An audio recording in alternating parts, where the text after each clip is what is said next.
अच्छा देखो एक बार, लास्ट क्लास मेरे ख्याल में जाते जाते ये क्वेश्चन हो गया था हम लोग का, आगे देख रहे हैं, इसको भी करो फटाफट। चलो देखो एक बार फिर से लिखवा देता हूं और समझा भी देता हूं।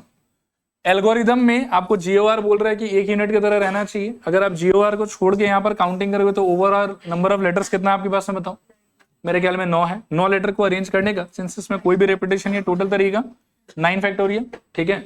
फिर जीओआर को 1 यूनिट मानने के लिए कहा है, तो जीओआर को आप एक साथ रस्सी से बांध दो, जीओआर मिला के यहां से हट के आपके पास में कितना ऑब्जेक्ट आ जाएगा जीओआर की जगह पे? 1।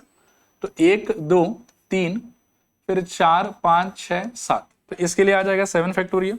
एक बार स्कूल में टीचर बुला के क्लैरिफाई कर लेना कि इसको 1 यूनिट मानने का मतलब क्या है, कि अरेंजमेंट को भी जीओआर ही रखें कि अरेंजमेंट चेंज कर सकते हैं। इनकेस अरेंजमेंट को भी जीओआर ही रखना है तो यही आपका आंसर, क्योंकि फिर मान लो कि इसका अरेंजमेंट का टोटल तरीका उसके हिसाब से कितना हो जाएगा इंटू 1, वो चेंज नहीं करना है। और इनकेस अगर वो बोलता है कि नहीं 1 यूनिट का मतलब है कि साथ में रहना चाहिए, अरेंजमेंट कुछ भी हो सकता है, तो उस केस में आपका आंसर क्या हो जाएगा बताओ?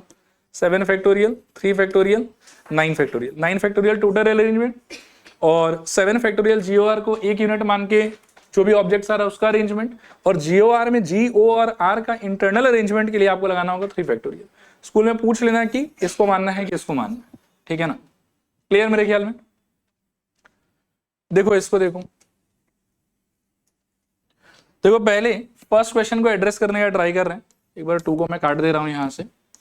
पहले आप अपने काम को सोचो, फिर अपने डिजायर को सोचो और अकॉर्डिंगली हम अपना आंसर डेवलप करेंगे। ये कह रहा है कि in relay race there are how many teams? 5, A B C D and ई।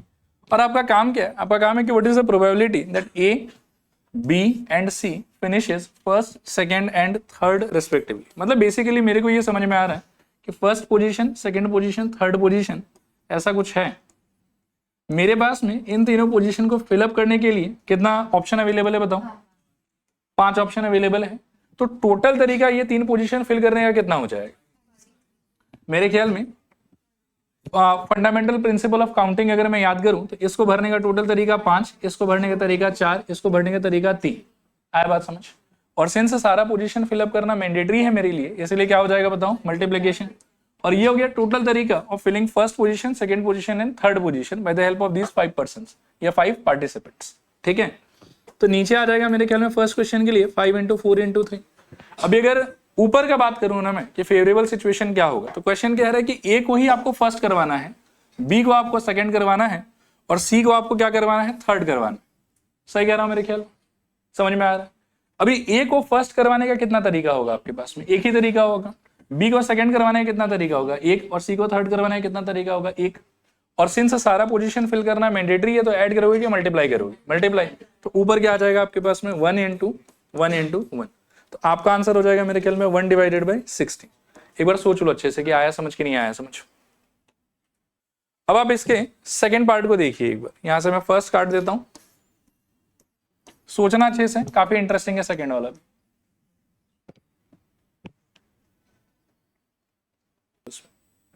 देखना यहाँ पे काम मेरे को लग रहा है कि जो फर्स्ट क्वेश्चन में था काम तो अभी भी वही है, बस मेरा डिजायर चेंज हो गया, राइट?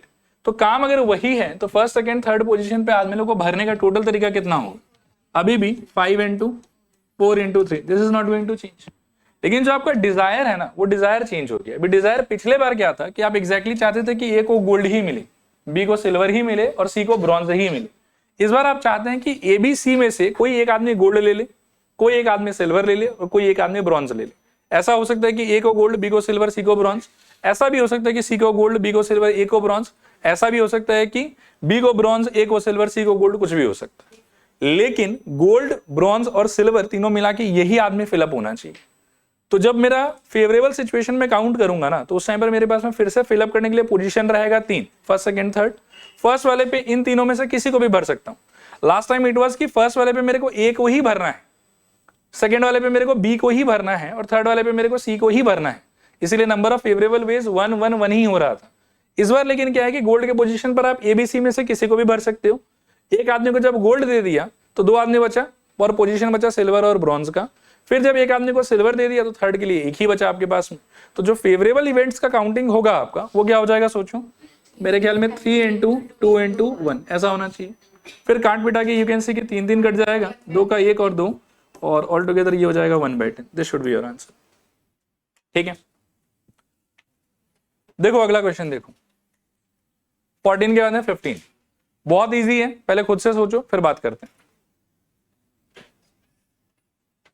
देखना ध्यान से क्या कह रहा है। The number lock of a suitcase has 4 wheels each labelled with 10 digits from 0 to 9. The lock opens with a sequence of 4 digits with no repeats. What is the probability of person getting right sequence to open the suitcase? बहुत ही common sense वाला question है। पहले आप सोचो कि आपका काम क्या है। आपका काम है कि उस लॉक को खोलने का ट्राई करना। उस लॉक को खोलने के लिए आप कितने टाइप का कोड बना सकते हैं? 4 डिजिट का बना सकते हैं, जिसमें आपके पास में 10 ऑप्शन है शुरू में भरने के लिए। तो मैं ऐसा सोचता हूं कि there are 4 positions to be filled and I have 10 options according to question. 10 digits है ना, 0 से लेके 9 के बीच में, तो 10 ऑप्शंस है, जिसमें बोल दिया कि नो रिपीट वाला सिचुएशन चलेगा। तो अभी अगर मैं टोटल तरीके का सोचूं, अभी फेवरेबल का बात नहीं कर रहा हूं, टोटल का अगर मैं सोचूं तो फर्स्ट पोजीशन को फिल करने का कितना तरीका? 10। एक डिजिट यहाँ खर्चा हो जाएगा आपका, और सिंस नो रिपीट का सिचुएशन है तो अगले वाले के लिए ऑप्शन कितना आएगा? 9। उसके अगले वाले के लिए, उसके अगले वाले के लिए। अच्छा, ऐसा तो है नहीं कि इन दोनों को भर दिया और फिर से लॉक खुल जाएगा आपका, नहीं। लॉक खोलने के लिए या बंद करने के लिए आपको तो चारों भरना पड़ेगा। आ रहा बात समझ? तो इन चारों का फीलिंग आपको क्या लग रहा है? मैंडेटरी की ऑप्शनल? मैंडेटरी। और मैंडेटरी हुआ तो मल्टीप्लाई की ऐड? मल्टीप्लाई। मल्टीप्लाई करके ये बेचारा जो भी नंबर आपको निकाल के देगा वो नंबर कौन सा नंबर होगा? टोटल बेस का नंबर होगा। तो टोटल बेस का आंसर क्या हो जाना चाहिए? सोचो। आई थिंक नीचे हो जाएगा आपके, मैं एक बार ऐसे छोड़ देता हूँ, छोड़ो, मल्टीप्लाई नहीं करो। 10 इंटू कितना आ रहा है? 5040। तो नीचे आ जाएगा मेरे ख्याल में 5040। अब आप एक बार सोचो कि ठीक है ऑप्शन तो इतना है, लेकिन इंसान जब लॉक सेट करता है तो उस टाइम पर फर्स्ट पोजीशन के तो कोई एक ही ऑप्शन को लिया होगा। मान लो कि मैंने सेट किया है 0512, ठीक है, 0512। तो इस पोजीशन को खोलने के लिए मेरे पास में कितना फेवरेबल ऑप्शन होगा? एक ही है। कौन है वो? 0। इसको अगर मैंने 5 सेट करके रखा है असली की के अंदर में, तो इसको खोलने वाला एक ही आदमी है। कौन है? 5। इसको खोलने वाला एक ही आदमी है। कौन है? 1। और इसको खोलने वाला एक ही आदमी है। कौन है? 2। आया बात समझ? तो जो आपका लॉक खोलने वाला की का सीक्वेंस होगा ना, उसमें हर पोजीशन पे कोई ना कोई फिक्स डिजिट ही रहेगा और आप कुछ नहीं डाल सकते हैं वहां पे। वही डिजिट डालेंगे सबको अपने अपने जगह पे, तो जाके आपका लॉक खुल जाएगा। इसीलिए फेवरेबल का जब आप काउंटिंग करोगे तो इसको फिल करने का तरीका कितना होगा? 1। आउट ऑफ दीज पॉसिबिलिटीज जो असली की होगा इसका, वो तो कोई एक सीक्वेंस ऑफ नंबर होगा, right? I am just supposing कि वो नंबर होगा, मान लो कि 0512। तो आई एम आस्किंग यू कि खुलने के लिए इसको भरने का कितना तरीका है आपके पास में? 1। 0 ही भरना होगा। लॉक को खोलने के लिए इसको भरने का कितना ऑप्शन है? 1। 5 ही भरना होगा। इसको खोलने के लिए 1 और इसको खोलने के लिए 2। नहीं आया समझ? आया समझ? तो फेवरेबल जो केसेस का काउंटिंग आप करोगे तो उस टाइम पर इसको भरने का तरीका 1 1 1 1 और सबको मल्टीप्लाई करना, क्योंकि मैंडेटरी का सिचुएशन है। तो ऊपर क्या आ जाएगा आपके पास में? 1 और आपका आंसर हो जाएगा 1/5040। ठीक है? ऐसे जस्ट थोड़ा सा टाइम पास कर रहा हूं। सपोज करो कि रिपीटेशन अलाउ कर देता तो आपके आंसर में क्या बदलाव आता? यहाँ पे 10 10 10 10 हो जाता ऊपर, लेकिन तभी भी 1 1 1 ही रहता, ऊपर नहीं कोई चेंज आता, और आपका आंसर हो जाता 1/10⁴। देखो आया समझ कि नहीं आया समझ? क्लियर? पक्का? बदमाशी करूं थोड़ा सा?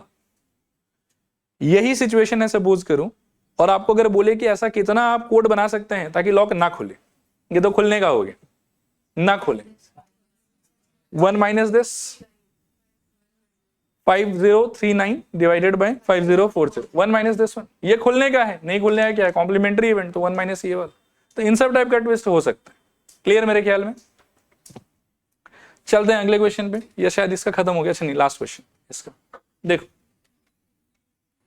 इस पे 5 स्टार लगा लो, इसका कैलकुलेशन आपको एकदम रट के रखना है। 7 कर दो वैसे, 1 2 3 4 5 6 7, ज्यादा हो गया, 8 हो गया मेरे।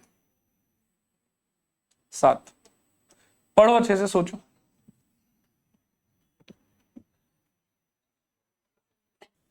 चलो ठीक है, देखो पहले ये सोचो कि टोटल बच्चा कितना है, कितना सेक्शन निकालना है इसमें से।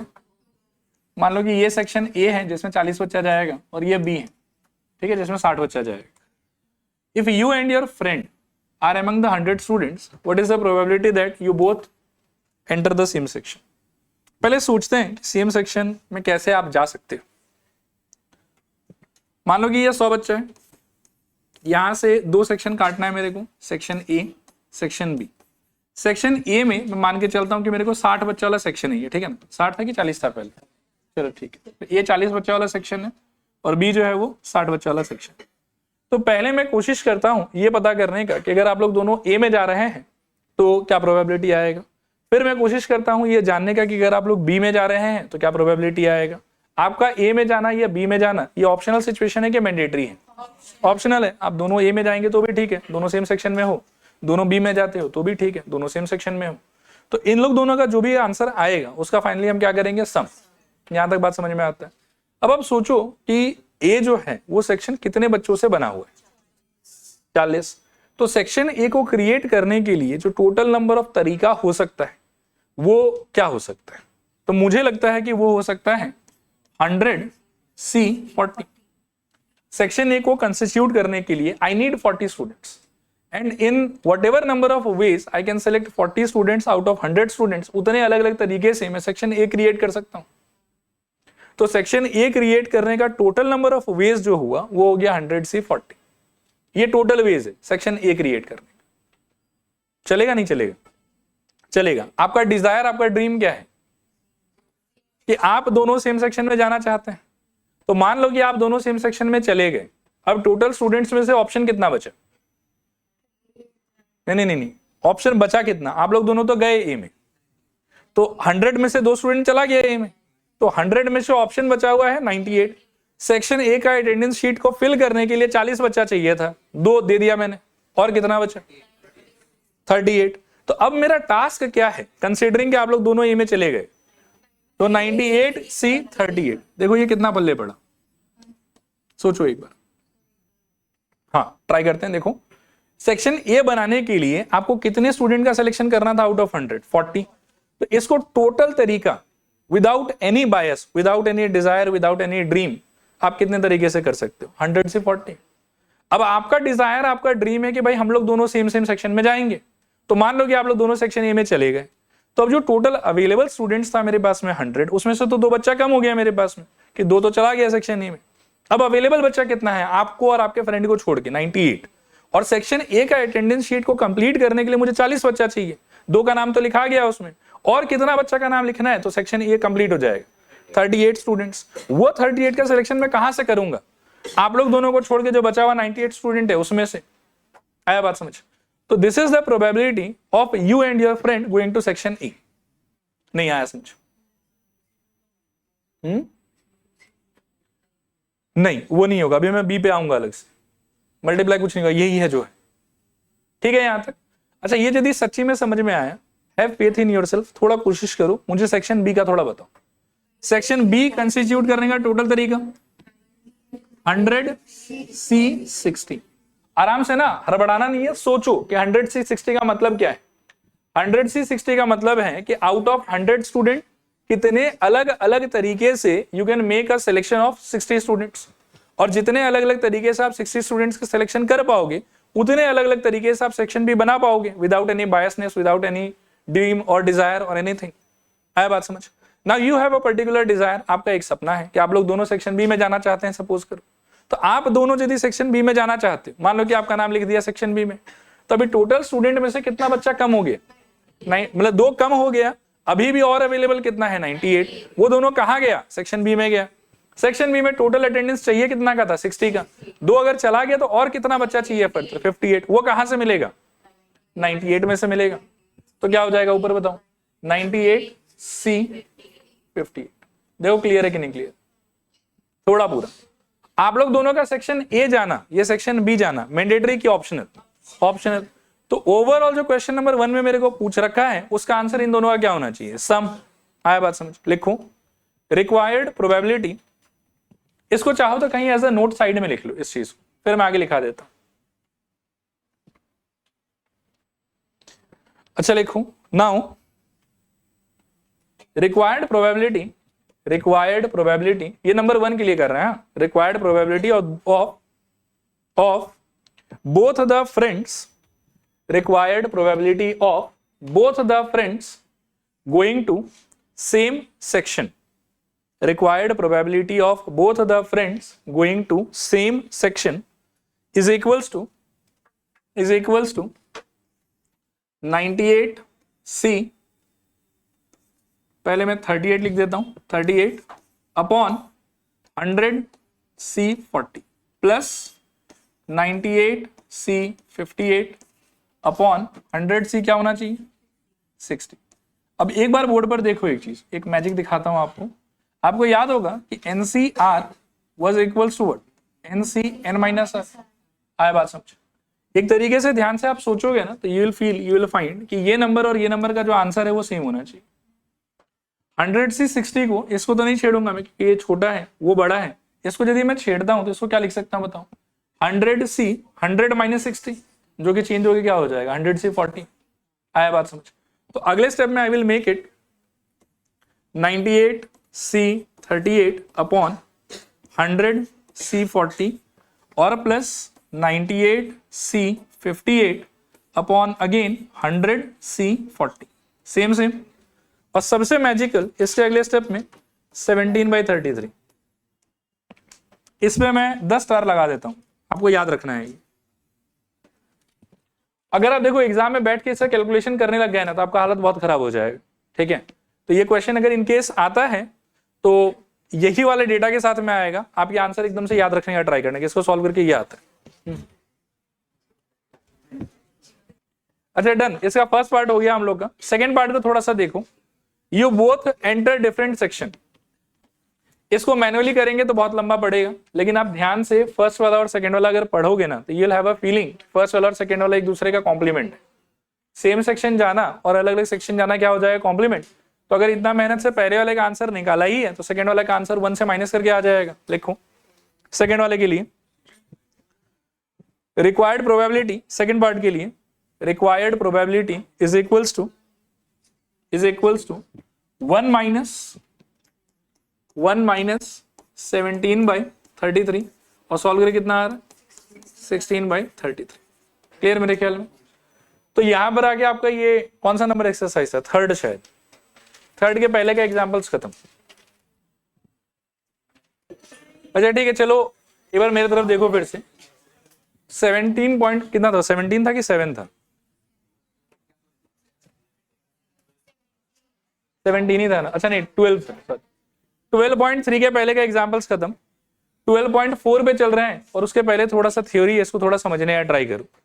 अभी तक जो हम कर रहे थे उसमें क्या क्या था देखो। सबसे पहले क्या आया था, सैंपल स्पेस का नौटंकी। सैंपल स्पेस के बाद क्या आया था, सेकेंड एक्सरसाइज में क्या था आपके पास में, type of event, mutually exclusive, exhaustive event, ये सब के बेसिस पर एक्सरसाइज था। फिर प्रोबेबिलिटी का सिंपल डेफिनेशन आया और उसके बेसिस पर हमने 15 या 16 एग्जाम्पल किए। अब जो है वो आएगा application of set theory in probability. इस सेट थ्योरी में जो जो रिजल्ट आपका पढ़ा हुआ है उनके इंटरप्रिटेशन से प्रोबेबिलिटी का सवाल आप कैसे सॉल्व कर सकते हो, ये कैसे उस पर अपन काम कर सकते हैं। ठीक है, मैं एक एक करके पहले सेट थ्योरी पूरा आपके लिए रिपीट कर देता हूँ और उसके बाद में हम चलेंगे। और किसी का अगर सेट थ्योरी बिल्कुल भी नहीं पढ़ा हुआ है ना तो भी अगर ये 2 पेज आपको समझ में आ जाता तो क्वेश्चन आपका एक भी नहीं अटकेगा, आप उसके लिए एकदम टेंशन मत। आई हैव मेड श्योर कि सारा आइडिया जो मेरे को चाहिए वो मैं अभी आपके लिए रिपीट कर दूंगा, तो कॉपी नहीं करना है, पहले ध्यान से यहाँ पर देखो। सबसे पहले क्या पढ़ना है हमको बताओ, interpretation of different verbal situation according to set theory. कि सेट थ्योरी में अगर हम ऑरली कुछ बोलते हैं उसका क्या इंटरप्रिटेशन होगा वो यहाँ पर इस चार्ट में दिखाया हुआ है। तो ध्यान से सुनना, अगर किसी सिचुएशन में ए और बी बोला हुआ रहता है, या अगर कभी एटलीस्ट 1 आउट ऑफ ए और बी बोला हुआ रहता है, या कभी आइदर ए और बी बोला हुआ रहता है, इनमें से कुछ भी अगर बोला हुआ रहता है ना, तो आपको हर बार क्या सोचना है उस सिचुएशन में बताओ, ए यूनियन बी। फिर से रिपीट करो, क्या सोचना है, ए यूनियन बी। अभी 4 बार ना इनको पढ़ो फटाफट, बोलो ए और बी, एटलीस्ट 1 आउट ऑफ ए और बी, आइदर ए और बी। इन सब का मतलब क्या होगा, ए यूनियन बी। क्लियर मेरे ख्याल में? फिर से पढ़वाओ के हो जाएगा, हो जाएगा। कभी अगर ए एंड बी बोलते तो you will imagine, you will think about A intersection B. कभी अगर बोले कि ए बट नॉट बी तो यू विल अंडरस्टैंड कि ए चाहिए बी नहीं चाहिए, तो ए इंटरसेक्शन बी डैश। और इसको सॉल्व करने के लिए जो फॉर्मूला आप यूज करोगे वो आप यूज करोगे ए माइनस ए इंटरसेक्शन बी। ठीक है, फिर नेक्स्ट आता है बी बट नॉट ए, तो इसके लिए क्या करोगे बताओ, B intersection A dash. Solve करने के लिए जो फॉर्मूला यूज में आएगा वो होगा B minus A intersection B. Similarly neither A nor B, क्या नाम बोला बताओ, नाइदर ए नॉर बी, ये क्या हो जाएगा बताओ, A dash intersection B dash. पढ़ो जोर से पढ़ो, क्या बोलोगे, A dash intersection B dash. इसका एक ट्रांसफॉर्मेशन था by the help of De Morgan's law. क्या था वो बताओ? A union B whole dash. Clear मेरे ख्याल में? तो अब से होगा क्या ना कि आपको बोले कि देखो ए का मतलब ये है और बी का मतलब ये है, कोई दो अच्छा मतलब आपको बता देगा, फिर आपको बोलेगा कि ए एंड बी का प्रोबेबिलिटी बताओ। तो जब वो बोलेगा कि ए एंड बी का प्रोबेबिलिटी बताओ तो you will think about A intersection B का प्रोबेबिलिटी। जब वो बोलेगा कि ए और बी का प्रोबेबिलिटी बताओ then you will think about A union B का प्रोबेबिलिटी। तो इस तरीके से सवालों में ए और बी अच्छे से डिस्क्राइब्ड रहेगा और इन सारे में से कोई एक लैंग्वेज यूज्ड रहेगा। उस लैंग्वेज को आपको पहले ऐसे सोचना है और सोच के फिर आपको सॉल्व करना है। सॉल्व करने के लिए क्या होगा, देखो कि ये सारे फॉर्मूलाज का आप यूज करो, एक एक करके समझते हैं। देखो, probability of A union B will be equals to probability of A plus probability of B minus probability of A intersection B. कभी किसी सिचुएशन में अगर ए और बी म्यूचुअली एक्सक्लूसिव हो जाए तो आपको सेकंड क्लास का याद होगा कि म्यूचुअली एक्सक्लूसिव का मतलब ए इंटरसेक्शन बी का वैल्यू 5 कि कुछ कॉमन नहीं होना चाहिए। उस सिचुएशन में उनके प्रोबेबिलिटी का वैल्यू कितना हो जाएगा? 0। और प्रोबेबिलिटी का वैल्यू 0 होने की वजह से उस सिचुएशन में ए यूनियन बी का फॉर्मूला क्या हो जाएगा? P A plus P B. ऐसे जनरली ए यूनियन बी का फॉर्मूला होगा P A plus P B minus P A intersection B. अगर A and B are events such that उनके बीच में कुछ भी कॉमन नहीं है, उनके इंटरसेक्शन का वैल्यू कितना है? 5, तो उस सिचुएशन में this part will vanish and the formula will become shorter, smaller. क्या हो जाएगा? P A union B equals to P A plus P B. Only एक अभी आपको दिखाया कि मीनिंग होता है ए इंटरसेक्शन बी डैश और फॉर्मूला होता है A minus A intersection B. Only B का अभी समझाया, क्या होगा? P of P intersection A dash, formula आपका हो जाएगा B minus A intersection B. Neither A nor B का समझा दिया कि A dash intersection B dash, De Morgan's law से A union B whole dash, और कोई भी चीज के डैश का प्रोबेबिलिटी मतलब ई का प्रोबेबिलिटी प्लस ई के डैश का प्रोबेबिलिटी इक्वल्स टू कितना होता है? 1। तो उसके हिसाब से ए यूनियन बी के डैश का probability 1 minus A union B का प्रोबेबिलिटी। क्लियर है? ये सारा चीज आपको दिमाग में रखना है। और भी थोड़ा बहुत फॉर्मूला है, जैसे A union B union C, अगर कभी जरूरत पड़ जाए हमको तो क्या होगा बताओ? A plus C minus A intersection B, B intersection C intersection A plus A intersection B intersection C. सबका वैल्यू क्वेश्चन में अच्छे से दिया हुआ रहेगा, आपको बस फॉर्मूला ढंग से चूज करना है, वैल्यूज बिठाना है और सॉल्व करना है। और लास्टली एक और रिजल्ट कि अगर कभी क्वेश्चन में बोला हुआ रहे कि ए बी सी तीनों म्यूचुअली एक्सक्लूसिव है और साथ ही साथ एग्जॉस्टिव भी है, तो उस सिचुएशन में A union B union C का मतलब होगा A plus B plus C. Since they are mutually exclusive तो उस सिचुएशन में क्या होगा ना कि इसका इसका इसका और इसका सारे इंटरसेक्शन वाले पार्ट का प्रोबेबिलिटी कितना हो जाएगा? 0 and they will all vanish. ठीक है? अगर इन तीनों को म्यूचुअली एक्सक्लूसिव बोला हुआ रहे तो A union B union C लगाते समय जितना भी ये इंटरसेक्शन वाला पार्ट डेवलप हुआ था ना, उन सारे पार्ट का वैल्यू कितना हो जाएगा? By default 0। ठीक है? और साथ ही साथ एग्जॉस्टिव भी अगर बोला हुआ रहे तो सबका मिला के क्या आ जाना चाहिए था? सैंपल स्पेस, और सैंपल स्पेस के पूरे का प्रोबेबिलिटी कितना होता है? 1। तो ये एक बात याद रखेंगे कि इफ द क्वेश्चन सेज कि A B C are together mutually exclusive as well as exhaustive, तो उस केस में A union B union C equals to A plus B plus C and that is also equals to how much? 1। These are the ideas जो बार बार repeatedly use होगा, इसके अलावा और कुछ भी यूज नहीं हो। कोई बात रिपीट करना है कि आगे बढ़ सकते हैं? आगे बढ़ सकते हैं। ओके, पहला क्वेश्चन चलो देखो एक बार। इसमें कह रहा है कि card is drawn at random from a deck of 52 playing cards. बढ़िया बात है। Find the probability that it is, तो यहाँ तो आई थिंक एकदम सिंपल क्वेश्चंस है। अ 3 ऑफ क्लब्स और अ 6 ऑफ डायमंड्स। देखना यहाँ पर ध्यान से, अ 3 ऑफ क्लब्स जो है ना ये हो गया आपके लिए ए, और 6 ऑफ डायमंड जो है ये हो गया आपके लिए बी, और आपको पूछा है बीच में क्या? और। आया बात समझ? लिखो फर्स्ट वाले के लिए, here A equals to 3 of club, 3 of club. B is equals to 6 of diamond. B is equals to 6 of diamond. अच्छा देखो एक बार, इसको थोड़ा चेंज कर लो। इसका आंसर 1/52, इसका आंसर अगेन 1/52, उसका 0 ही रहेगा। और ए यूनियन बी सिंस वो 0 है तो mutually exclusive P A plus P B, तो 1/52 प्लस 1/52, और सॉल्व करने पे कितना? 2/52, 52 बता रहा हूँ, 1/26। तो एक्चुअली मैं पहले थोड़ा सा ये एंटिसिपेट कर रहा था कि ये लोग छांट के ना क्लब को अलग कर दिए, लेकिन क्लब को अलग नहीं किया है। ये लोग टोटल कार्ड में से ही ड्रॉ कर रहे हैं। तो अवेलेबल हमारे पास 52 प्लेइंग कार्ड है, तो सही बात है कि उसमें से अगर आप निकालोगे तो टोटल 52 ऑप्शन है आपके पास में। क्लब का आपको अगर 3 चाहिए तो उसका एक ही फेवरेबल ऑप्शन सिमिलरली अगर आपको 6 ऑफ डायमंड चाहिए तो उसका भी एक ही फेवरेबल ऑप्शन, ठीक है मेरे ख्याल में।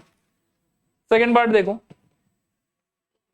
अ 10 और अ स्पीड, तो इसमें आप लिखो पहले a इज इक्वल्स टू क्या, a 10 and b is equals to spade. Part 2 के लिए a is equals to 10, b is equals to spade. अब एक एक करके सोचो कि pa का आंसर कितना हो जाएगा। टोटल कार्ड 52 और 10 4 पीस होगा तो 4/52। pb का आंसर टोटल अभी भी 52 और स्पीड का संख्या 13 तो 13/52। और a इंटरसेक्शन b का आंसर सोचो एक बार। देखो a बोलता है कि 10 चाहिए, b बोलता है कि स्पीड चाहिए, और दोनों में कॉमन कार्ड मेरे ख्याल में एक है, स्पीड का 10, तो क्या हो जाएगा बताओ, 1/52। अब आपका आंसर, क्योंकि सिंस इसमें बीच में और लगाया हुआ है तो आप क्या करोगे, यूनियन, राइट। तो क्या हो जाएगा, probability of a union b is equals to pa plus pb minus p क्या, a intersection b। This is equals to कितना, 4/52 प्लस 13/52 माइनस 1/52, सो 16/52 और कटेगा शायद से 4/30। ये आपका आंसर चलेगा, ठीक है। इसका थर्ड पार्ट देखो, neither a fourth nor a club, neither a fourth nor a club लिखो। a इज इक्वल्स टू क्या, नहीं, ये कौन सा पार्ट है, third. a is equals to 4, मैं बता रहा हूं क्या होगा, a equals to 4 and b is equals to club. अब पहले सोचो कि a का प्रोबेबिलिटी कितना हो जाएगा, मेरे ख्याल में 4/52, क्लब का 13/52, ठीक है। और a इंटरसेक्शन b का सोच लो कि मीनिंग क्या होगा इसका, 4 भी होना चाहिए, क्लब भी होना चाहिए, तो क्लब में तो एक ही 4 है शायद, तो 1/52 चलेगा यहां तक। अब आपको पूछा है नाइदर नॉर वाला सिचुएशन, तो टेक्निकली वो क्या हो जाएगा आपके लिए इंटरप्रिटेशन के हिसाब से, a dash intersection b dash which is equals to, सीधा ही फॉर्मूला लगाऊं तो मैं सीधा ही लिखता हूं 1 - a यूनियन b। आप चाहो तो एक स्टेप बढ़ा सकते हो, क्या ले सकते हो बताओ, इसका अगला step p of a union b whole dash by De Morgan's law, और इज इक्वल टू करके यही आएगा, सो 1 अब इसको खोल दो तो pa plus pb minus p a intersection b। समझ में आ रहा होगा शायद, ऐसे ही जोड़ लेते हैं, फिर से सेम ही आएगा शायद, नहीं मतलब अंदर का पार्ट जो है वो 16/52 आएगा, हाँ, तो 1 - 4/13 सॉल्व करके और 9/30, ये आपका फाइनल आंसर। क्लियर मेरे ख्याल में। चलो इसका लास्ट पार्ट देख रहे हैं, देखो अ स्पेड और अ पिक्चर कार्ड, ठीक है। इसमें ए क्या मान के चलोगे, स्पेड, बी क्या मान के चलोगे, पिक्चर कार्ड। लिखो A equals to spade, B equals to picture card. अब एक एक करके निकालते हैं, प्रोबेबिलिटी ऑफ ए कितना हो जाएगा, 13/52, पिक्चर कार्ड 12 है ना, तो 12/52, और ए इंटरसेक्शन भी स्पेड में 3 पिक्चर कार्ड है, सही बात है, 3/52, ठीक है। और पूछा क्या आपको, और है बीच में, तो यूनियन क्या हो जाएगा बताओ, P of A union B। समय बचाने के लिए फॉर्मूला नहीं लिख रहा हूं, सीधा वैल्यूज बिठा रहा हूं, ठीक है। एक बार 13/52 प्लस 12/52 माइनस 3/52, तो सॉल्व करके ये कट गया 22, तो 22/52 11/26, ये आपका आंसर होना चाहिए। देखो क्लियर है कि नहीं क्लियर, रिपीट करना है कि हो जाएगा। क्वेश्चन नंबर 2 देखो, चलो इसको देख रहे हैं एक बार, इस पे आप लोग 5 स्टार के आसपास लगाओ, एग्जाम में आने वाला क्वेश्चन है ये, हाँ बहुत बार रिपीटेडली बहुत सारे एग्जाम्स में आया है। बिगिन कर रहे हैं एक बार, ये मेरे को दो टाइप के नंबर्स के बारे में डिस्क्राइब करके दे रहा है, एक जो 2 का मल्टीपल हो और एक जो किसका मल्टीपल हो, 9 का। क्लियर मेरे ख्याल में? तो यही आपका ए और बी हो जाएगा। शुरू में लिखो A equals to multiple of 2, A equals to multiple of 2, B equals to multiple of 9। ठीक है। अच्छा, ये जो लैंग्वेज है, if an integer from 1 to 1000 is chosen, इसमें 1 और 1000 इंक्लूडेड कि एक्सक्लूडेड? इंक्लूडेड मेरे ख्याल। तो ए आपको पता चल गया कि 2 का मल्टीपल लोग हैं, बी आपको पता चल गया कि 9 का मल्टीपल लोग है। ठीक है ना। अब आपको निकालना है P A, P B and P A intersection B. फिर और का मतलब होगा कि हमको पी ए यूनियन बी पूछा है, फॉर्मूला में बिठा देंगे, आंसर आ जाएगा। एक एक करके बात करते हैं। पी ए के लिए ए क्या है वो सोचो, ए है 2 का multiple. Total number of numbers कितना अवेलेबल है आपको, 1000। इसमें से 2 का मल्टीपल कितना होगा, 500। तो 2 का मल्टीपल चूज करने का प्रोबेबिलिटी हो जाएगा 500 डिवाइडेड बाय 1000। ये बात समझ में आया? लिखो clearly, P A is equals to, इसमें तो ज्यादा माथा पिछी नहीं करना पड़ा, 500 बाय 1000। ठीक है। अभी पी बी के लिए थोड़ा माथा पिछी करना पड़ेगा। 9 का जो मल्टीपल है वो 9 से स्टार्ट होगा, ध्यान से सुनते जाना। फिर नेक्स्ट क्या होगा बताओ, 18, नेक्स्ट 27 और डॉट डॉट डॉट, लास्ट क्या होगा? अब एक काम करें, अच्छा हाँ, 999 ही होगा शायद, क्या डिवाइड ही हो रहा है, बढ़िया 999। अब मेरे को सोचना है कि इस कलेक्शन में टोटल नंबर ऑफ आदमी कितना है। तो ए बी भी सोच सकते हो, हालांकि यहाँ पर किस्मत अच्छा है कि लास्ट वाले को सीधा फर्स्ट वाले से डिवाइड कर दो तो आपको पता चल जाए। जैसे मैं काउंटिंग बताता हूँ आपको, यहां तक रहते हो तो बस 1 है, इसको और 18 को लेते हो तो कितना है, 2। और सरप्राइजिंगली 18 डिवाइडेड बाय 9 का आंसर भी कितना आएगा, 2। 1 2 3, 27 बाय 9 का आंसर भी 3। 1 2 3 4, 36, और 36 बाय 9 का आंसर भी कितना आएगा, 4। तो वैसे कर करके अगर इस सीक्वेंस में आप देखोगे तो 999 डिवाइडेड बाय 9 अगर कर लेते हो तो उससे भी आपको पता चल जाएगा कितना आएगा, बताओ, 111। समझ में आ रहा है? लिखो P B is equals to I will say 111 divided by 1000। ये समझ में आया? ठीक है, चले आगे। अगला सुनना ध्यान से, ये हो गया ए, ये हो गया बी। अब नेक्स्ट मेरे को निकालना है P of A intersection B. पहले तो इसका इंटरप्रिटेशन बताओ एक बार कि मीनिंग क्या है इसका। इसका मतलब है कि 2 का मल्टीपल भी होना चाहिए और 9 का मल्टीपल भी होना चाहिए। ऐसा पहला आदमी कौन होगा, 18 होगा, उनका एलसीएम। ठीक है ना। 18 के बाद वाला आदमी 36, उसके बाद वाला आदमी 54, और वो सीक्वेंस में चलता जाएगा। ठीक है ना। अभी देखना ध्यान से कि वो जो कॉमन का कलेक्शन है वो स्टार्ट होगा कहां से, next next and this will go. अब इसमें लास्ट कौन आएगा वो सोचना है। 9 कंट्रोवर्सी इस बात को लेके। आओ देखो यहाँ, मैं एक तरीका बताता हूं, ऐसे रिस्क नहीं लेना है। देखो यहाँ देखो, 1000 को आप क्या करो ना कि ये 18 का मल्टीपल से, राइट, तो 18 से आप डिवाइड करो। सबसे पहले क्या लगा पाओगे बोलो, 5 ज़ा 90 ना, तो 5 ज़ा 90, कितना बचेगा बोलो, 10 और 100 और फिर से 5, कितना आ जाएगा बताओ, फिर से 90, कितना बचेगा, 10। तो अभी 10 एक्स्ट्रा आ रहा है आपके पास में, तो 1000 में से उसको माइनस कर दो तो कितना हो गया, 990। तो लास्ट आप क्या आ गया, 990। और यहां पर भी वो वाला जो ट्रिक है आपका, ठीक है ना, मतलब 990 ही इस कलेक्शन में आखिरी आदमी होगा जो दोनों के लिस्ट में कॉमन आएगा। ठीक है। यहाँ तक नेक्स्ट मेरे को चाहिए कि इस लिस्ट में कितना आदमी आया होगा। तो अगेन ये पहला आदमी है, ये दूसरा आदमी है, और 36/18 कितना आ रहा है मेरे, 2। पहला, दूसरा, तीसरा, 54/18 कितना आ रहा है, 3। तो दिस डिवाइडेड बाय 18 करके जो भी आएगा उससे मेरा आंसर आ जाएगा। अभी 990 डिवाइडेड बाय 18 चेक करो कितना, 55। तो हम कह सकते हैं कि इसका आंसर होगा 55/1000। देखो आया समझ के नहीं आया समझ, कौन सा, ये वाला पार्ट 990 वाला कि 55 वाला, 990 देखो बहुत ही कॉमन सेंस का चीज है, ये क्लास 10 में भी बहुत करते हैं हम लोग। मैं पूरा शुरू से बता देता हूँ। 1 से लेके 1000 था, पहला लिस्ट का कोई टेंशन नहीं है, सेकंड लिस्ट का कोई टेंशन नहीं है। थर्ड लिस्ट में क्या होगा कि ए और बी में कॉमन एलिमेंट्स ढूंढ रहे हैं हम। पहला कॉमन आदमी है 18, दूसरा कॉमन आदमी है 36, तो उसी का एक सीक्वेंस बनेगा 18, 36, 54 एंड सो ऑन। लास्ट वाले के बारे में कंट्रोवर्सी है, नहीं पता कौन होगा। तो सबसे बड़ा आदमी मेरे लिस्ट में कौन है? 1000।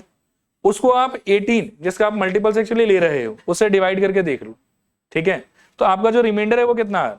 10, ठीक है। रिमाइंडर 10 आ रहा है तो उसको माइनस कर दो इसमें से, तो लास्ट आदमी आपका कौन हो जाएगा? 990। और 990 डिवाइडेड बाई 18 अगर करते हो तो जो आएगा उतना नंबर होगा। हालांकि यहाँ पर एक कॉमन सेंस और भी लगा सकते हैं, अगर डिवीजन किया ही है तो इसका जो क्वोशिएंट है वही आंसर।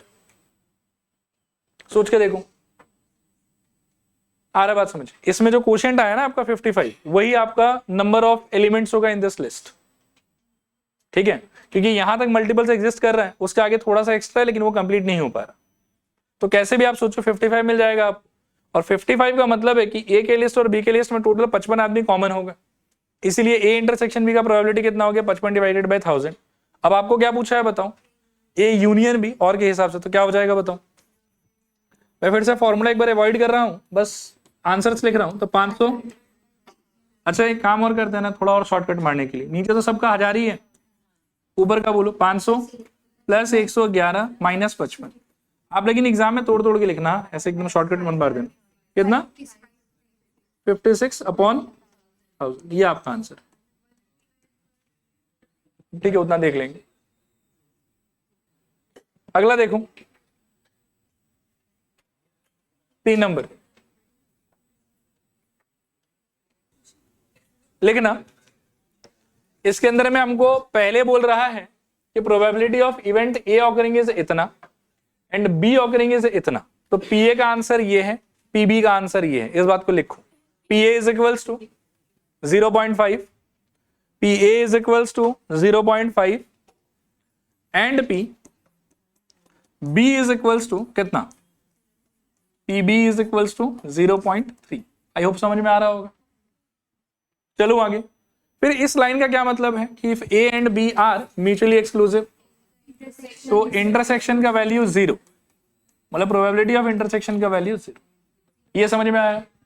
फिर मेरे से पूछा कि neither A nor B occurring का प्रोबेबिलिटी बताओ, तो इसका मतलब they are asking me A dash intersection B dash. I know formula कि 1 minus P of A union B, और since they are mutually exclusive तो ये टूट के 3 पार्ट में नहीं 2 ही पार्ट में खुलेगा, P A plus P B. ये आया समझ? इंटरसेक्शन वाला पार्ट इग्नोर। फिर वैल्यू डालोगे तो 1 minus 0.5 minus 0.3 and all together 0.2, ये आपका आंसर, ठीक है। देखो इसको,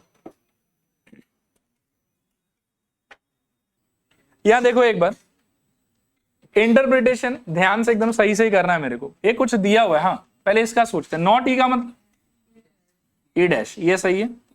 नॉट एफ का मतलब एफ डैश, और का मतलब ये दिया है आप 0.2।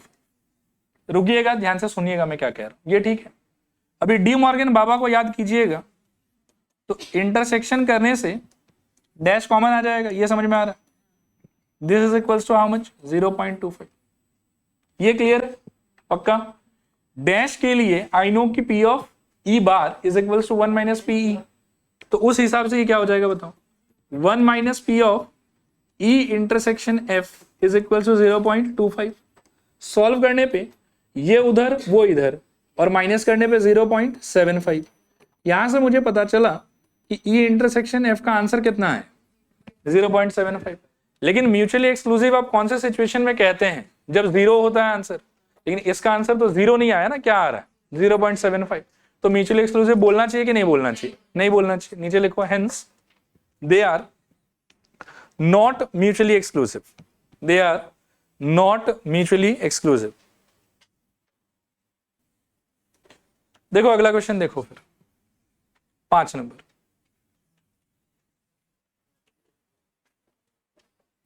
देखो कर रहे हैं डिस्कस। इस क्वेश्चन को करने के बाद आपका इंग्लिश थोड़ा अच्छा हो जाएगा, बस, और कुछ खास नहीं होगा। मैथ्स तो आपको जितना आता है उतना ही आएगा। Probability of an event A occurring is इतना, इसको मैं क्या समझूंगा बताओ आप? P of A is equals to 2/3। ध्यान से सुनते जाना। Probability of event B not occurring, फिर से एकदम केयरफुल रहना है। नॉट ऑकरिंग मतलब P of B dash is equals to 5/9, ठीक है। तो ये हमको बेवकूफ समझ रहा था। P ऑफ B कितना हो जाएगा इमीडिएटली? 1 माइनस तो कितना आ जाएगा? 4/9। कर सकते हैं इतना तुम खुद ही। आगे ये बोल रहे हैं कि the probability of getting success in at least one of the two events. अभी ये जो लैंग्वेज है इसका मतलब होता था यूनियन, ठीक है। देखो ए और बी बोलेगा, एटलीस्ट वन आउट ऑफ ए और बी बोलेगा, या आइदर ए और बी बोलेगा, सबका मतलब यूनियन होता है, ठीक है। तो वो जो सेकंड पार्ट था आपका, वो किसका वैल्यू दिया हुआ था आपको? यूनियन का दिया हुआ है। तो ये जो वैल्यू है ये हो गया मेरे ख्याल में किसका value? P of A union B. इसका वैल्यू कितना? 4/5। और लास्ट में मेरे से पूछा है कि what is the probability of success in both the event, तो मतलब ए इंटरसेक्शन बी। अब आप देखो कि इसमें क्या टफ है, बताओ। ए यूनियन बी का फॉर्मूला लगाओ, सारे पार्ट का वैल्यू अवेलेबल है, ए इंटरसेक्शन बी अपने आप निकल के आ जाएगा, ठीक है। लिखो we know P of A union B is equals to P A plus P B minus P of A intersection B.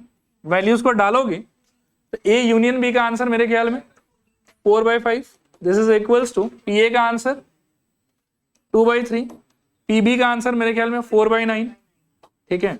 और minus P of A intersection B, इसको शिफ्ट कर दो आप, तो मेरे ख्याल में P of A intersection B is equals to क्या बताऊं? 2/3 प्लस 4/9 माइनस 4/5। एलसीएम कितना आ जाएगा बोलो?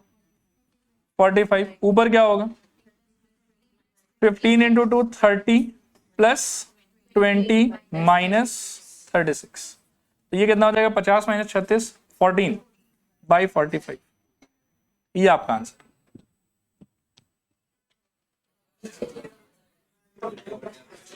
अच्छा अगला सवाल देखो, देखो इसको, मतलब निहायत ही बेकार क्वेश्चन, बस ये चेक होगा कि आपको फॉर्मूला कितना याद है कितना याद नहीं है, ठीक है ना। ए दिया हुआ है, बी दिया हुआ है और ए इंटरसेक्शन बी भी दिया हुआ है। पहले पूछ रहा है ए यूनियन बी, तो फर्स्ट पार्ट के लिए मैं फॉर्मूला लिखूंगा भी नहीं, बस वैल्यूज बिठा देता हूं। 0.54 प्लस 0.69 और माइनस 0.35 कितना आ रहा बताओ? 0.88। पहले पार्ट का आंसर ये। दूसरे पार्ट में आपसे पूछ रहा है कि probability of A dash intersection B dash. बाबा डी मॉर्गन के हेल्प से 1 minus P of A union B, वो भी निकाल के रखा हुआ है यहाँ पे, तो 1 माइनस 0.88 सॉल्व करने पे मेरे ख्याल में 0.12, सॉरी ठीक ही बोल रहा हूँ ना वैसे, ठीक है। Third part A intersection B dash, आप फॉर्मूला बताओ क्या था? P of A minus P of A intersection B, this is equals to A का आंसर 0.54 और माइनस इंटरसेक्शन का आंसर 0.35, कितना आएगा? 5 और 14 19, 0.19 करेक्ट। और चौथे पार्ट में P of B intersection A dash, इसका formula P of B minus P of A intersection B, और दिया हुआ ये सारा वैल्यू, बी दिया हुआ 0.69 और माइनस इंटरसेक्शन का 0.35, कितना आएगा? ये आपका आंसर। क्लियर मेरे ख्याल में? अच्छा अगला क्वेश्चन देखो एक बार फटाफट। आओ देखो कर रहे हैं डिस्कस एक बार। स्टार्स मैं भी लगा देता हूं इस पे, आप भी लगा लें, 5 कर देते। सुनिएगा ध्यान से सुनिएगा, मेरे ख्याल में ज्यादा कुछ खराब भी नहीं है ज्यादा कुछ अच्छा भी नहीं। ये बोल रहा है कि 2 स्टूडेंट है, अनिल और अशीमा, जो लोग गहरे मित्र हैं, appeared in an examination, probability that Anil will qualify is इतना, अशीमा will qualify is इतना, ठीक है, और probability that both will qualify is इतना। तो पहले वाले को I can consider A, दूसरे वाले को I can take as B and तीसरे वाले को I can take as A intersection B। पहले आप ये लिख लो, ठीक है। लिखो A is equals to, ध्यान से सुनते जाना, बहुत इजी है। A is equals to, पहले आप लिखिए A is equals to Anil passes या Anil qualifies, meaning A is equals to Anil qualifies, B is equals to Ashima qualifies and A intersection B is equals to Anil and Ashima both qualifies। A is equals to Anil qualifies, B is equals to Ashima qualifies, A intersection B is equals to Anil and Ashima both qualify. ठीक है, now एकदम ध्यानपूर्वक लिखिए, PA is equals to क्या दिया 0.05, PB equals to क्या दिया 0.10 और PA intersection B equals to क्या दिया 0.02. अब जो मैं पूछूं उसका ध्यान से जवाब देना और आराम से आपको आंसर समझ में आ जाएगा, बस भटकना मत, ठीक है ना. Both Anil and Ashima will not qualify the exam. Both Anil and Ashima will not qualify the exam मतलब क्या मांग रहा है, अनिल को भी फेल करवाओ और अशीमा को भी फेल करवाओ और बीच में इंटरसेक्शन, क्योंकि दोनों को करवाना मैंडेटरी. आया समझ. डी मॉर्गन्स लॉ के हेल्प से 1 minus P of A union B, formula से ब्रेक करो, सबका वैल्यू पड़ा हुआ है, बस डालो आंसर आ जाएगा आपका. हाँ वो निकाल लेंगे. 1 माइनस बोलो 0.05 प्लस 0.10 और माइनस 0.0. किसी का आया है तो बताओ, किसका बताओ पहले. 0.3 और इसका 0.87. इसमें कितना डाउट है ये बताओ, क्रिस्टल क्लियर एकदम. सेकेंड वाला पार्ट बताओ, at least one of them will not qualify. इसका क्या मतलब है, at least one of them will not qualify. A का मीनिंग है क्वालिफाई करेगा, बी का मीनिंग है कि क्वालिफाई करेगा, तो क्वालिफाई नहीं करेगा का मीनिंग है ए डैश, और अशीमा भी क्वालिफाई नहीं करेगा मीनिंग है बी डैश. उसमें बोल दिया कि एटलीस्ट वन, तो एटलीस्ट वन वाला सारा सिचुएशन किसका होता था, यूनियन का, है ना. अब सुनिएगा ध्यान से. सेकेंड पार्ट में आपसे मांग रहा है प्रोबेबिलिटी ऑफ क्या, A dash union B dash. फिर से याद कीजिए बाबा डी मॉर्गन, तो ए इंटरसेक्शन बी का होल डैश, और ये होगा कॉम्प्लीमेंट्री इवेंट के प्रॉपर्टी से 1 minus probability of A intersection B which is given to me as 1 minus 0.02. Solve करूंगा तो 0.98 मेरे ख्याल ये आंसर होना चाहिए.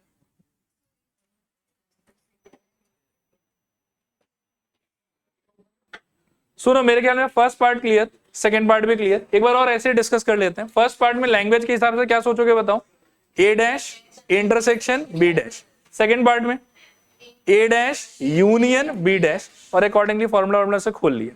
थर्ड पार्ट में क्या सोचते, only one of them will qualify.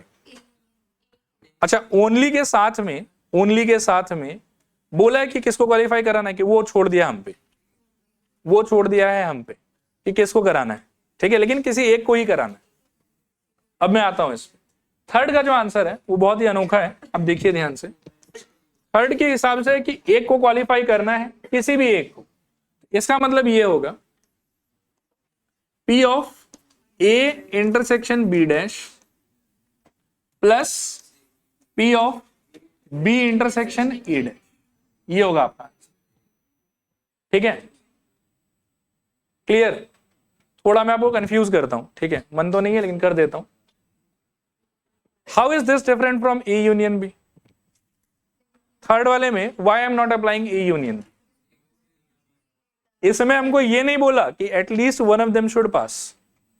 At least one of them should pass जब बोलता है ना, तब अनिल पास करे अशीमा फेल करे, अनिल फेल करे अशीमा पास करे, अनिल पास करे अशीमा पास करे. थर्ड वाला केस भी काउंटेड रहता है, लेकिन इसमें थर्ड केस नहीं लेना है हमको. इसमें बोल दिया कि एग्जैक्टली एक को ही पास कराना है. इसमें both of them passing together case तो मैं काउंट नहीं कर सकता हूं ना, क्योंकि बोल दिया कि एक को ही पास कराना है एक समय पे. आया बात समझ. देयरफॉर थर्ड वाले में we can not think the idea of A union B, क्योंकि ए यूनियन बी में वो सिचुएशन भी काउंटेड है, वो सिचुएशन भी कंसीडर्ड है जहां अनिल अशीमा दोनों साथ में पास कर रहा होगा. इसीलिए इसको ए यूनियन बी से नहीं कर सकते. आया समझ, नहीं आया समझ, चलेगा. अब ये बोला कि एक को पास कराना है, किसको कराना है वो भी स्पेसिफाई नहीं किया. बोल देता कि अनिल को पास कराओ अशीमा को फेल कराओ, तो बस ये मेरा आंसर होता. बोल देता कि अशीमा को पास कराओ अनिल को फेल कराओ, तो मैं बस ये मेरा आंसर होता. लेकिन उसने तो ऑप्शन दे दिया कि एक को पास कराना है, किसी को ही करा लो. तो ये हो गया अनिल पास अशीमा फेल, और ये हो गया अशीमा पास अनिल फेल. इन दोनों का फॉर्मूला है मेरे पास.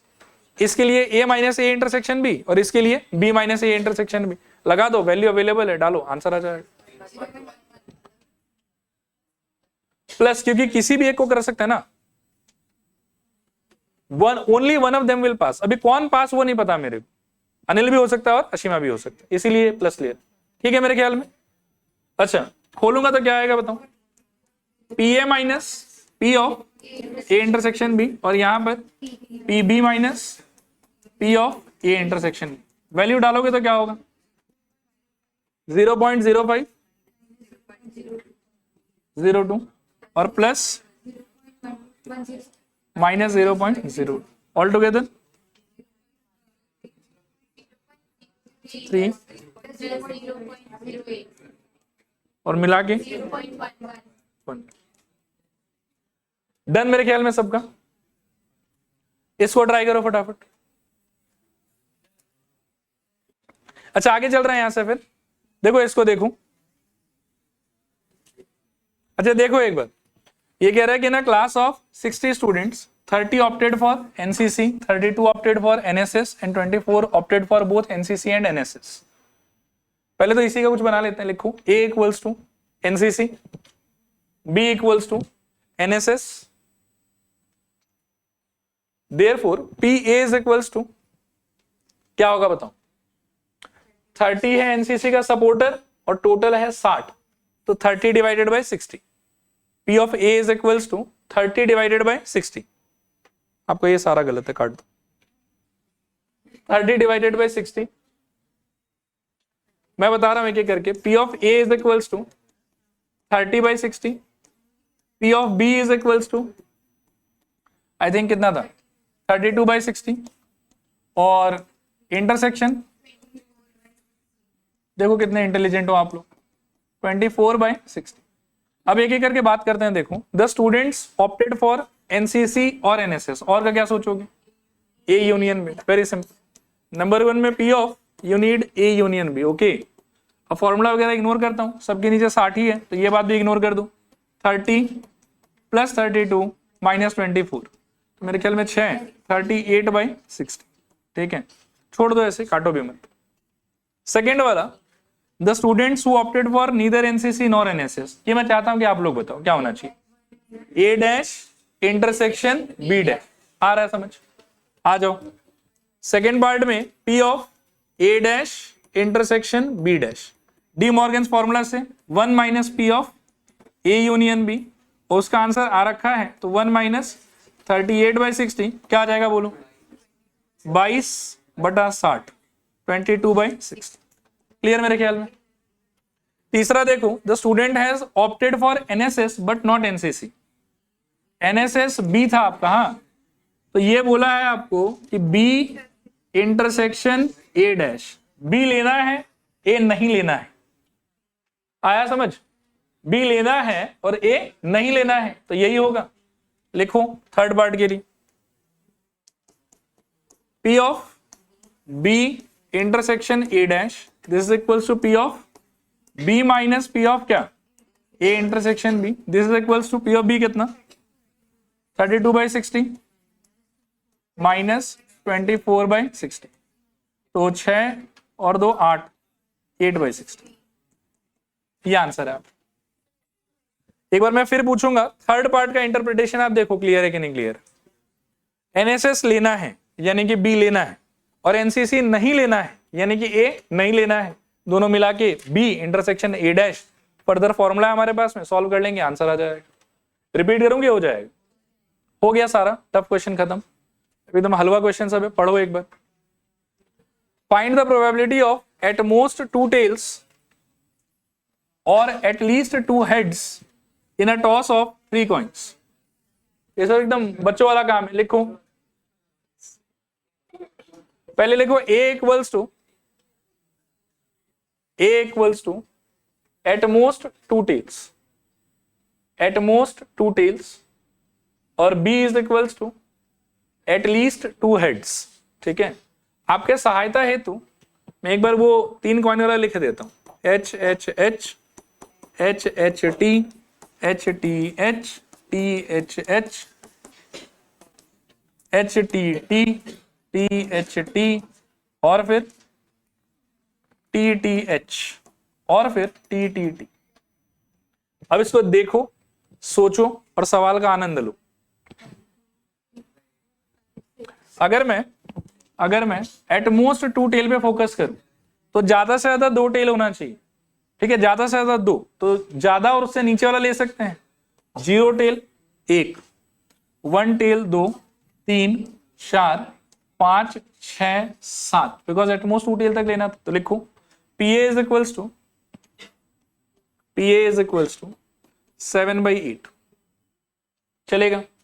PB में क्या बोला, एटलीस्ट 2 हेड, कम से कम 2 हेड होना चाहिए, तो 2 हेड और उसके ऊपर का लेना है, तो 2 हेड से काउंटिंग स्टार्ट करो। 2 हेड मेरे ख्याल में 1, 2, 3, 4, ज्यादा पे जाना है, ठीक है ना, तो क्या हो जाएगा बोलो, P of B is equals to 4/8। एक बार मत काटो, ऐसे रहने दो। अच्छा, मेरे को क्या दिख रहा था पहले वाले में ना, ये यहां तक जाना था, और दूसरे वाले में मेरे को यहां से पीछे आना था, तो ये और ये कॉमन 1, 2, 3, सही कह रहा हूं शायद, नहीं आया समझ। और कौन सा हो गया, अच्छा हाँ सॉरी 4, ये भी आया था, 1, 2, 3 और 4, चारों ही कॉमन हो गया क्या, ठीक है मेरे ख्याल में चलेगा। तो लिखो P of A intersection B, P of A intersection B is equals to 4/8। So P of A, अच्छा बीच में यहां क्या है और, तो यूनियन ढूंढोगे शायद, इक्वल्स टू 7/8 प्लस 4/8 माइनस 4/8, उड़ा दो, 7/8 आपका आंसर। क्लियर, पढ़ने में अजीब लगता है, बाकी करते समय देखो एकदम हलवा है और एकदम बेसिक बेसिक चीजों से बना हुआ है। चलो आगे देखो, 2 dice are rolled once, find the probability of getting a odd number on the first die or a total of 8। थोड़ा आप लोगों को रेस्ट मिलेगा, मैं एक बार 2 डाइस वाला बना लेता हूं यहां, 1 1 1 2 1 3 1 4 5 1 6। लिखो, पहले लिखो A is equals to odd number on first die, A is equals to odd number on first die, A is equals to odd number on first die, B is equals to a total of 8, a total of 8। अभी यहां देखो एक बार, odd number on first die में आप कौन कौन से लिस्ट ऑफ नंबर्स को लोगे, तो मुझे ऐसा लगता है कि पहला पूरा लाइन आ जाना चाहिए, सबके फर्स्ट पोजीशन पे 1 है, फिर ये पूरा आ जाना चाहिए 12 और ये पूरा आ जाना चाहिए 18। समझ में आ रहा है पक्का? तो अभी देखो मैं इसको शेड भी कर देता हूं, ध्यान से सुनना। ए के लिए ये वाला ले रहा हूं, ये वाला ले रहा हूं और लास्ट वाला ले रहा हूं, ठीक है मेरे ख्याल में। लिखो therefore PA is equals to कितना, 18/36। अच्छा PB गेस करो, B में क्या बोल रहा है, टोटल ऑफ 8, तो 8 वाला लाइन देखो आप एक बार, कौन सा है, ये वाला है ना शायद, गिनो तो कितना है इसमें, क्या गलत होगा, अच्छा अभी सही है शायद, ये है 8 वाला लाइन, तो 1 2 3 4 5, तो क्या हो जाएगा, P of B is equals 5/36। और फिर आपको चाहिए P of A intersection B, जो दोनों कैटेगरी में फॉल कर, तो वो आप देखो मेरे ख्याल में एक ये आ जाएगा और एक ये आ जाएगा, और तो नहीं आ रहा कुछ, तो लिखो 2/36। इसके नीचे लिखो therefore P of A union B, क्योंकि और मांगा है आपसे, is equals to 18/36 plus 5/36 minus 2/36, तो ऑल टुगेदर मेरे ख्याल में 21/36, 7/। देखो क्लियर है कि नहीं क्लियर, इसको देखो। अच्छा देखो, there are 3 mutually exclusive and exhaustive event. शुरू में एक नोट दिया था कि म्यूचुअली एक्सक्लूसिव और साथ साथ में एग्जॉस्टिव अगर हो जाए तो इसका मतलब होता है कि P of E1 plus P of E2 plus P of E3 का आंसर कितना आना चाहिए, 1 आना चाहिए, हमको पता है पहले से। फिर ये हमको बोल रहा है कि the odds are 8:3 against E1, 2:5 in favour of E2, find the odds against E3। बहुत ही सिंपल सा आइडिया है। ऑड्स अगेंस्ट और ऑड्स इन फेवर का मतलब लॉजिक आप रिकॉल करो। ऑड्स इन फेवर का मतलब था फेवर डिवाइडेड बाय ऑपोजिशन, और ऑड्स अगेंस्ट का मतलब था opposition divided by favour. Odds are 8:3, against even का मतलब है कि ये ऑपोजिशन और ये फेवर है। टोटल कितना है 11, फेवर कितना है 3, तो पी ऑफ इवन का आंसर कितना होगा? करो कोशिश करो एक बार, बोलो कितना होगा? 3/11। ये समझ में आया कि रिपीट करूं मैं इसको? फिर से समझा देता हूं। देखो अगेंस्ट वाला बात है ना, तो ये ऑपोजिशन और ये फेवर है, और टोटल कितना है 11, और प्रोबेबिलिटी का मतलब होता है फेवर बाय टोटल, तो 3/सम 11। फिर यहां पर ये फेवर वाला सिचुएशन है, तो पी ऑफ E2 का आंसर कितना हो जाएगा बोलो? ये फेवर ये अगेंस्ट दोनों मिला के टोटल, और प्रोबेबिलिटी का मतलब फेवर बाय टोटल, यानी कि 2/7। आया समझ? और फिर ये आपको बोल रहा है कि ऑड्स अगेंस्ट निकालो E3 का। मुझे एक बात पता है कि अगर ये लोग म्यूचुअली एक्सक्लूसिव और एग्जॉस्टिव दोनों होता है, दैट मीन्स कि P of E1 plus P of E2 plus P of E3 का आंसर कितना होगा? 1। ये समझ में आ रहा है? ये तो शुरू में समझाया था आज। अभी इसका वैल्यू 3/11, उसका वैल्यू 2/7, तो 3/11 plus 2/7 plus P of E3 कितना आ जाएगा बोलो? 1। अभी यहां से P ऑफ E3 अगर निकालोगे तो वो कितना होगा? 1 माइनस ये दोनों को वहां भेज दो, तो 3/11 माइनस 2/7, एलसीएम विल भी शायद 77, और ऊपर 77 माइनस कितना 21, और माइनस मेरे ख्याल में 22, तो 77 माइनस कितना 43/77 कितना बचेगा? कितना? 34 ये क्या आया बताओ तो? ये P ऑफ E3 आया, प्रोबेबिलिटी आया ये, मतलब ऊपर वाला फेवर है और नीचे वाला अगेंस्ट है कि टोटल है? टोटल है। आपको क्या चाहिए? आपको चाहिए ऑड्स अगेंस्ट, मतलब ऑपोजिशन डिवाइडेड बाय फेवर चाहिए आपको। तो पहले इसका डिफरेंस निकालो, उससे आपको ऑपोजिशन पता चलेगा, वो ऊपर और 34 नीचे। लिखो therefore odds against of E3 is equals to क्या? 77 माइनस 34 अपॉन 34, तो कितना आ जाएगा बताओ? 43 ये आंसर। और ऑड्स इन फेवर मांगता तो क्या होता?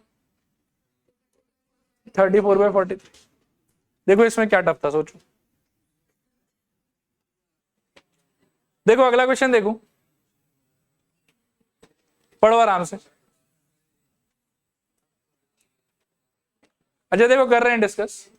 कई बार क्या होता है कि प्रोबेबिलिटी के क्वेश्चंस को ना लोग इसलिए सॉल्व नहीं कर पाते क्योंकि उनका इंग्लिश कमजोर होता है, वो चीज सबको समझ ही नहीं पाते हैं क्या बोलना चाह रहा है।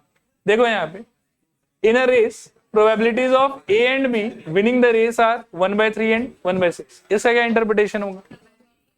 A जीतेगा 1/3, B जीतेगा 1/6। लिखो तो इस बात को, P of A equals to 1/3, P of A equals to 1/3 and P of B is equals to 1/6।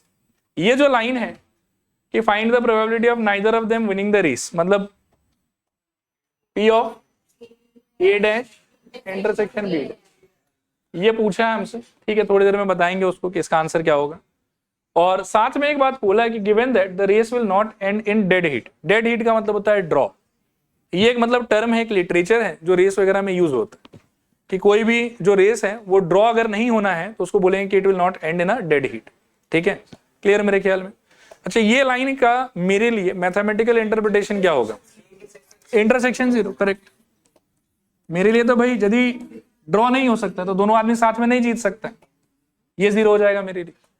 ठीक है, लिखो here PA equals to 1/3, PB is equals to 1/6 and PA intersection B equals to 0। ठीक है, और पूछा हमसे क्या था? A dash intersection B dash. आओ निकाले। P of A dash intersection B dash equals to सीधा बाबा De Morgan 1 minus P of A union B, और 1 minus 1/3 plus 1/6, this is equals to 1 minus 6, और ये सॉल्व करके कितना आएगा? I think 2 + 1 3, so 1 minus half और अल्टीमेटली हाफ, ये आंसर। ठीक है, लो ये लास्ट क्वेश्चन आज के लिए पढ़ो। अच्छा सुनो, डिस्कस कर रहे हैं इसको। इसमें कह रहा है कि ना given race the odds in favour of 4 horses A, B, C and D। और याद रखना कि ऑड्स इन फेवर दिया हुआ आपको, तो ये लोग प्रोबेबिलिटी नहीं है। पहले का ऑड्स इन फेवर कितना है 1:3, दूसरे का 1:4, 1:5 एंड 1:6। ठीक है, तो पहले का जीतने का प्रोबेबिलिटी क्या हो जाएगा, 1 हो गया आपका फेवर, और अगर ऑड्स इन फेवर है तो 3 हो गया आपका ऑपोजिशन। तो टोटल उस सिचुएशन में कितना हो जाएगा 4। तो ए का ना यहां मैं एक बार लिख के कॉपी कर लेता हूं, 1/4, सेकेंड वाले का, थर्ड वाले का 1/6 और लास्ट वाले का 1/7। फिर ये बोल रहा है कि assuming that the dead heat is impossible, find the chances of one of them wins the race। अभी आपने एक बात ध्यान से सोचो, सुनो, डेड हीट नहीं होगा, इसका मतलब कोई भी 2 पार्टिसिपेंट एक साथ बाउंड्री पे नहीं पहुंचेगा। तो ये आप ऐसा समझो कि बहुत ही डिप्लोमेटिक तरीके से आपको ये बोल रहा है कि ये लोग म्यूचुअली एक्सक्लूसिव है, कि इंटरसेक्शन का आंसर 0 होगा। और अगर इंटरसेक्शन का आंसर 0 हुआ तो चाहे 3 आदमी का यूनियन हो, चाहे 4 आदमी का यूनियन हो, चाहे 50 आदमी का यूनियन हो, बस सबको प्लस में खोल दो, बात खत्म। जैसे 2 आदमी का यूनियन अगर इंटरसेक्शन 0 हो जाए तो ए यूनियन बी का आंसर आप क्या लिखते हो, A+B। 3 आदमी का होने से A+B+C, 4 आदमी का होने से A+B+C+D। तो यहां पर भी एक तरीके से वही बोला है हमको, तो लिखो now P of A union B union C union D is equals to PA plus PB plus PC plus PD। ठीक है, PC plus PD वैल्यू डालो एक बार, तो मेरे ख्याल में 1/4 प्लस 1/5 प्लस 1/6 प्लस 1/7, एलसीएम कितना आएगा 420। इतना बढ़िया नंबर आया। हाँ 319। ऐसे पार्ट पार्ट में बता दो थोड़ा सा। 10 प्लस 84 70 प्लस 60 और कितना बता रहे थे बाई 420। ये आपका आंसर समझ में आया मेरे ख्याल में। चलो आज के लिए इतना ही।